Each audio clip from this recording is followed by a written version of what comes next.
Pakistan's most watching legal awareness YouTube channel.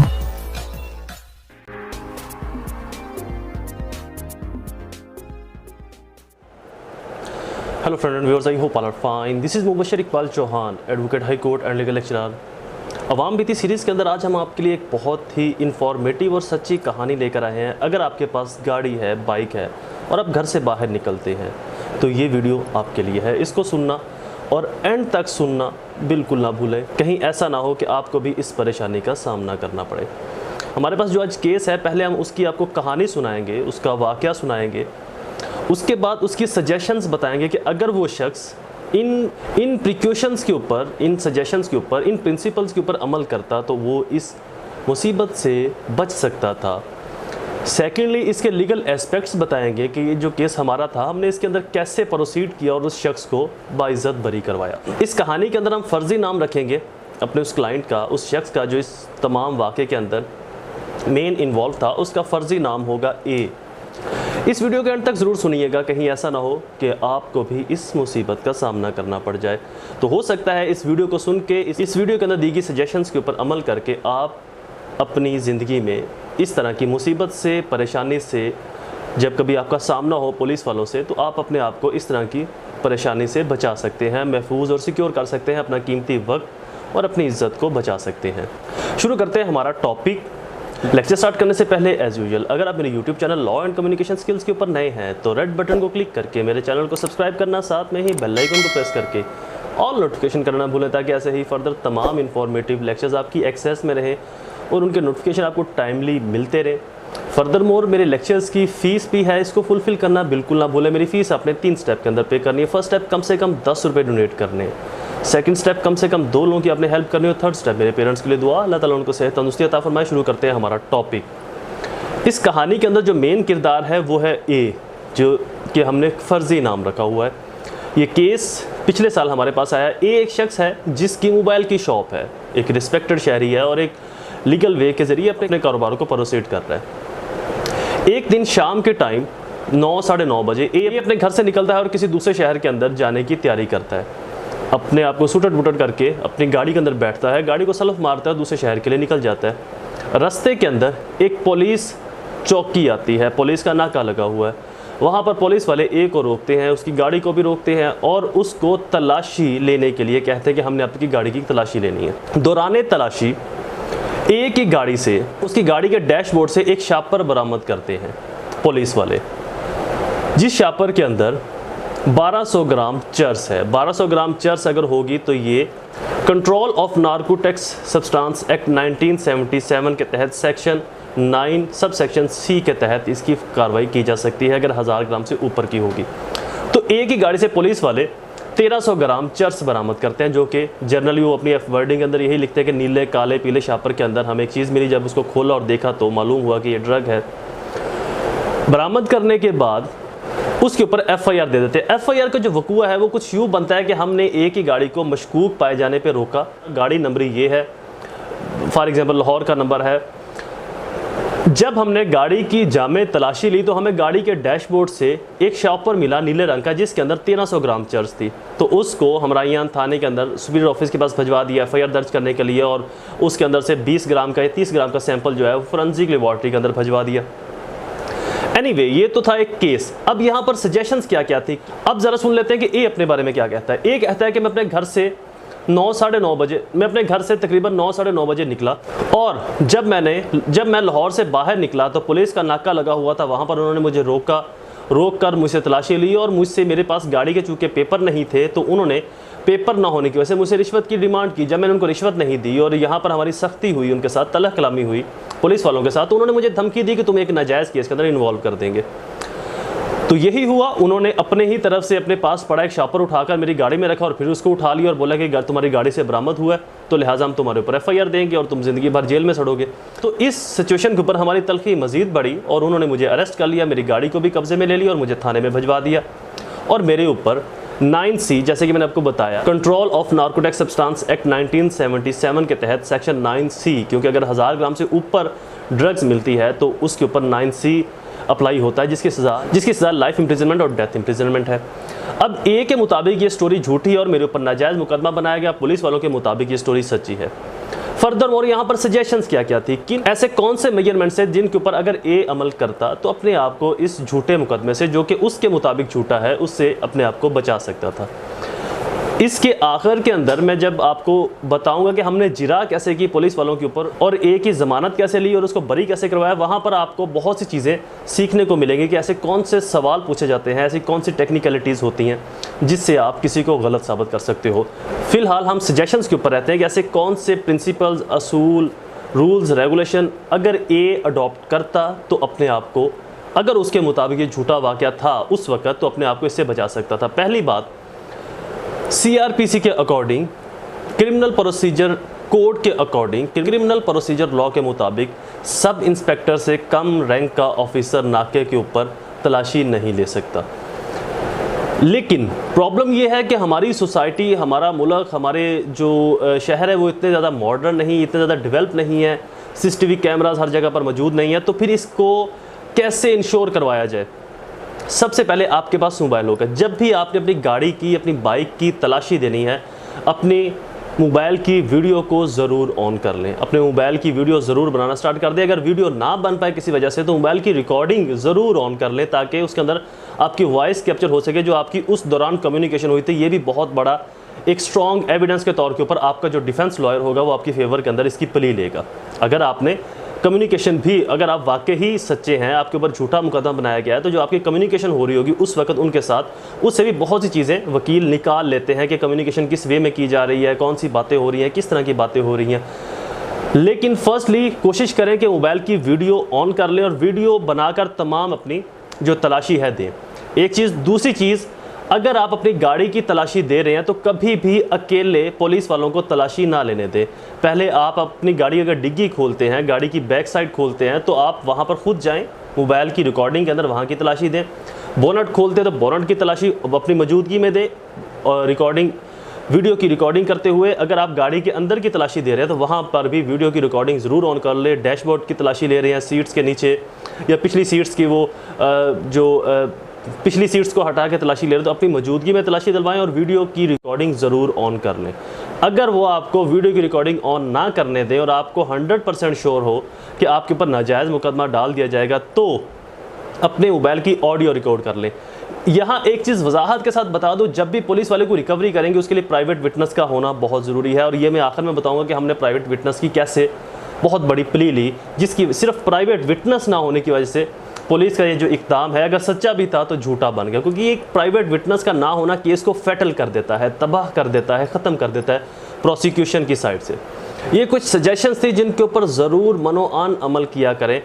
आपकी mobile की recording करना इलीगल नहीं है। अगर पुलिस वाले आपको इससे रोकते हैं तो वो इलीगल इक़दाम उठा रहे हैं, क्योंकि तलाशी अगर आप दे रहे हो तो ये आपका पर्सनल राइट है कि उसको ऑन द फ्रंट लाया जाए लोगों के सामने या लोगों की मौजूदगी में। चूँकि जब CRPC ये कहता है कि जब भी पुलिस वाले कहीं रेड करेंगे, रिकवरी करेंगे, उसके लिए वहाँ की लोकेलिटी के 2 रीज़नेबल और रिस्पेक्टेबल कम से कम 2 लोगों का होना ज़रूरी है जो अपनी मौजूदगी में तमाम कार्रवाई वाक़े को देखें और वो गवाह के तौर के ऊपर अदालत में पेश भी किए जाएंगे।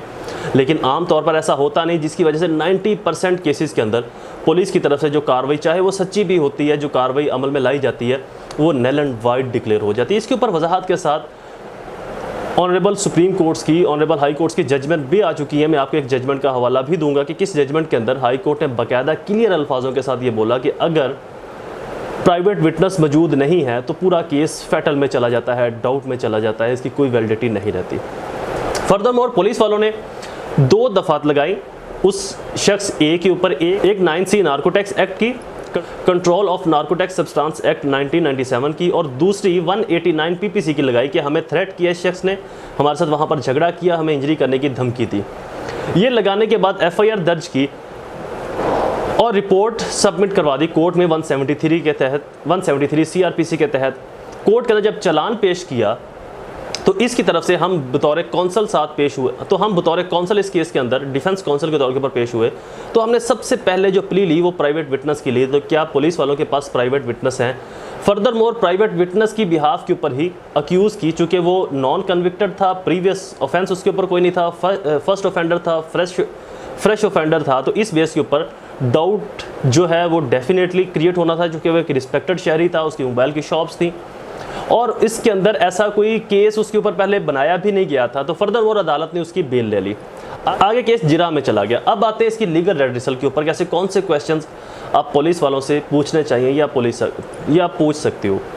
फर्स्टली जो क्वेश्चन हमने पूछा पुलिस वालों से, क्या आपने ये इंटेलिजेंस बेस्ड ऑपरेशन किया था? The question is no. जब इंटेलिजेंस बेस्ड ऑपरेशन किया जाएगा तो वहाँ पर देखा जाता है कि सिचुएशन कैसी है, क्या वहाँ पर कोई विटनेस मिल सकता था या नहीं। तो यहाँ पर थोड़ी सी नरमी है प्राइवेट विटनेस की सेंस में। लेकिन अगर इंटेलिजेंस बेस्ड ऑपरेशन नहीं है तो पुलिस वालों ने अगर रेड किया है तो किस इंफॉर्मेशन पर रेड किया है? क्या इनको इनके किसी मुखबिर ख़ास ने इंफॉर्मेशन दी थी?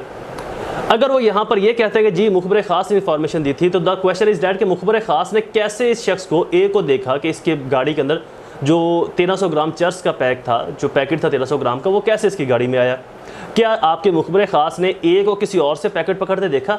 और जिससे पकड़ते देखा वो कौन था, वो कहाँ पर रहता था? क्या ए को इसके अलावा कोई और इन्फॉर्मेशन है? क्या आपके मुखबिर ख़ास को इसके अलावा कोई और इन्फॉर्मेशन है कि ए ये पैकेट कहाँ पर लेकर जा रहा था? तो यहाँ पर भी प्रोबेबल यही कहा जाता है पुलिस वालों की तरफ से कि नो, हमारे मुखबिर ख़ास ने इतला नहीं दी, हमने खुद से ही तलाशी ले रहे थे। अब अगर वो ये कह दें कि हम खुद से तलाशी ले रहे थे, तो अगला क्वेश्चन आपका ये होना चाहिए कि आपने इसके अलावा कितनी गाड़ियों की तलाशी ली? क्या ये पहली गाड़ी की आपने तलाशी ली, या ये 10वीं गाड़ी थी, 5वीं या 20वीं गाड़ी थी? और जो इससे पहले आपने गाड़ियों की तलाशी ली उनका कोई रिकॉर्ड मौजूद है, कितनी गाड़ियों को आपने रोका? अगर आपको इन्फॉर्मेशन थी कि इस रोड से, इस हाईवे से ऐसी कोई ड्रग्स गुजरने वाली है, तो आपने सिर्फ इसी एक गाड़ी की तलाशी क्यों ली, बाकियों की क्यों नहीं ली? क्या बाकियों के बारे में आप श्योर थे कि वहाँ पर कोई भी चर्स ड्रग्स नहीं हो सकती? इसी के साथ आपको कंफर्म था कि इसके पास होगी, और इसके पास होगी ये आपको किसने बताया? आपको इल्हाम हो गया। यहाँ पर जर्नली एक डाउटफुल आंसर आता है, जी हाँ के बाद। उसके बाद फर्दर आपका क्वेश्चन है, जब आपने इस गाड़ी की तलाशी ली तो तलाशी कहाँ से लेना स्टार्ट की? जर्नली पुलिस वाले कहते हैं जी हमने तलाशी गाड़ी की डिग्गी से लेना स्टार्ट की, या बोनट खुलवा के, या गाड़ी के अंदर से।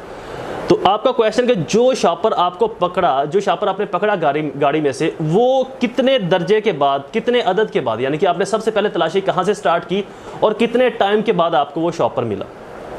क्या फर्स्टली वहीं पर आपने डैशबोर्ड खोला, दरवाज़ा खोला और गाड़ी का आपको शॉपर मिल गया? अगर पहले ही वो ये कहेंगे जी हमने पहला ही गाड़ी का दरवाज़ा खोला, डैशबोर्ड को चेक किया, वहाँ पर शॉपर पड़ा था, तो ये स्टोरी भी डाउट में जाती है। हाउ इज इट पॉसिबल कि आपको पता था कि जो शॉपर है वो डैशबोर्ड के अंदर ही पड़ा होगा, कहीं और नहीं होगा, तो आपने इसको कैसे खोल लिया? सेकंड, इस एफआईआर के अंदर जो ब्लंडर था वो टाइम का था, यानी कि 9, साढ़े 9 बजे वो शख्स घर से निकला, 10 बजे के आसपास नाके के पर पहुंचा और 10, सवा 10, साढ़े 10 बजे तक रिकवरी कंप्लीट होगी। लेकिन जो एफआईआर दर्ज हो रही है वो अगले दिन सुबह 8 बजे, जबकि नाके से थाने का जो फासला है वो मैक्सिमम 30 मिनट का था। तो इस चीज़ की हमने प्ली ली कि इतना टाइम क्यों लगाया गया, जबकि यहाँ पर मदईयत भी सरकार है, पुलिस खुद ही इस केस के अंदर मदई है, तो फिर इतना टाइम यहाँ पर क्यों लगाया गया? इस टाइम को लगाने की वजह क्या थी? और सेकेंडली, अगर ए ने पुलिस वालों के साथ तलह कलामी की है, बदतमीज़ी की है, झगड़ा किया है, तो जनरली जब आप किसी के ऊपर ये इल्ज़ाम लगाओगे तो डेफिनेटली वो आगे से हाइपर तो होगा। जो पुलिस वालों ने 189 पीपीसी सेक्शन को अप्लाई किया हुआ था कि हमें थ्रेट किया गया, हमें इंजरी की, हमें जो है वो धमकी दी गई कि आपको जान से मार देंगे, व्हाट्सएवर वगैरह वगैरह।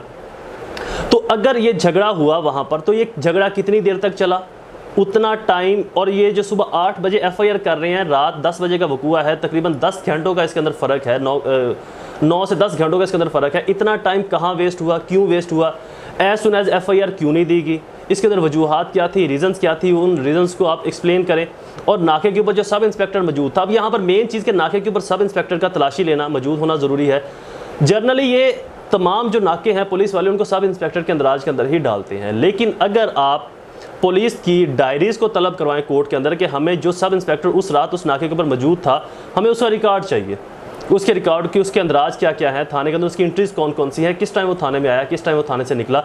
तो पुलिस की ज़िम्नियाँ, पुलिस की जो बाकी डायरीज़ हैं, अगर आप उनको भी बुलवाएं तो इस तरह के केसेस के अंदर जो डाउटेबल केस होते हैं उनके अंदर आप अपने विक्टिम को या अपने आप को आसानी से बाइज्जत बरी करवा सकते हैं। तो यहाँ पर हमने एक जजमेंट का रेफरेंस भी दिया कोर्ट को, ऑनरेबल कोर्ट को एक सुपीरियर जजमेंट का रेफरेंस दिया, जो जजमेंट नंबर है PLJ 2012 Lahore high court, page number 213। इस जजमेंट का हमने हवाला दिया। इस जजमेंट के अंदर ऑनरेबल कोर्ट ने डिटेल डिस्कस किया है कि अगर प्राइवेट विटनेस मौजूद नहीं है, अगर लोकेलिटी के जहाँ पर आपने रेड किया है वहाँ पर लोकल विटनेस मौजूद नहीं है, रिस्पेक्टेबल 2 कम से कम शहरी मौजूद नहीं है, तो आपका ये जो रेट है या रिकवरी है ये डाउट में चली जाएगी।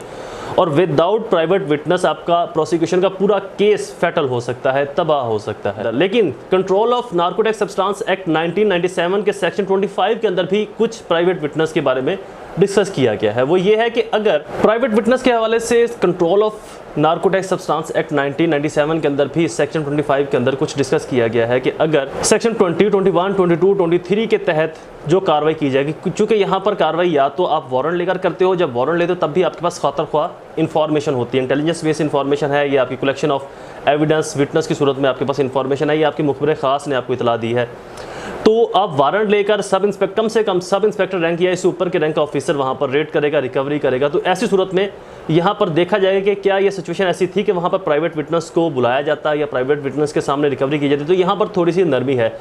अदरवाइज या जो ऑपरेशन अंडर कवर ऑफिसर्स के तहत टोटल इंटेलिजेंस बेस्ड ऑपरेशन किया जाता है, चूँकि अब एक अंडर कवर ऑफिसर है, किसी ग्रोह गैंग के साथ ही वो इन्वॉल्व है, उसके साथ वो काम कर रहा है उनको पकड़ने के लिए, तो जब उनको वो ऑन द स्पॉट पकड़ेगा तो वो कहाँ से प्राइवेट विटनेस ढूंढ कर लाए, या सबसे पहले वो अपनी जो पर्सनैलिटी है, जो अपना वो अंडर कवर ऑपरेशन है उसको शो ही नहीं करना चाहता, तो जब प्राइवेट विटनेस को लेकर आएगा तो उसको अपने आप को शो करना पड़ेगा। तो यहाँ पर लॉ थोड़ी सी रिलैक्सेशन देता है, बट ये भी प्रूफ करना पड़ता है। अदरवाइज जितने भी जनरली केसेस होते हैं वहाँ पर आपको प्राइवेट विटनेस को इन्वॉल्व करना ज़रूरी है। विदाउट प्राइवेट विटनेस की जो डेफिनेशन है वो भी केस लॉ से डेवलप की गई कि प्राइवेट विटनेस से मुराद उस एरिया की लोकेलिटी के होने चाहिए। जनरली पुलिस वाले क्या करते हैं कि डिफरेंट लोगों को वहाँ पर इन्वॉल्व कर देते हैं, गुजरते लोगों को नो, जिस एरिया में आपने रेड किया है उस एरिया के लोकल रेजिडेंशियल एरिया से वो लोग होंगे, लोकल पर्सन होंगे, लोकेलिटी के होंगे और रिस्पेक्टेबल होंगे। ये नहीं है कि आपने चर्च वालों के ऊपर रेड किया है तो चर्चियों को एज ए विटनेस बना दे वहाँ पर, तो उस एरिया से होंगे, उस लोकेलिटी से होंगे और रिस्पेक्टेबल होंगे। इसको डिफाइन किया है एक अपनी जजमेंट के अंदर।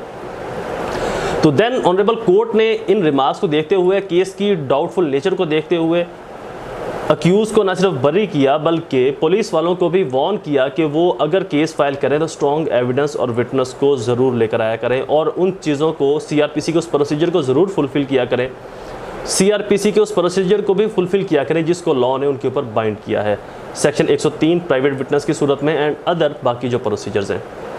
आई होप ये लेक्चर, आई होप ये अवाम बीती सीरीज़ के अंदर ये लेक्चर आपके लिए फ़ायदेमंद साबित हुआ होगा। ऐसे ही इन्फॉर्मेटिव वीडियोस को सुनने के लिए हमारे चैनल को सब्सक्राइब करना, बेल आइकन को प्रेस करना ना भूलें, वीडियोस को शेयर ज़रूर करें अपने हल्का अहबाब में दोस्तों के साथ। दोबारा हाजिर होंगे एक नई सीरीज़ में एक नए लेक्चर के साथ, तब तक मुझे अपनी दुआओं में ज़रूर याद रखें। अल्लाह ताला आप सबका हामी और नासिर हो। वस्सलाम।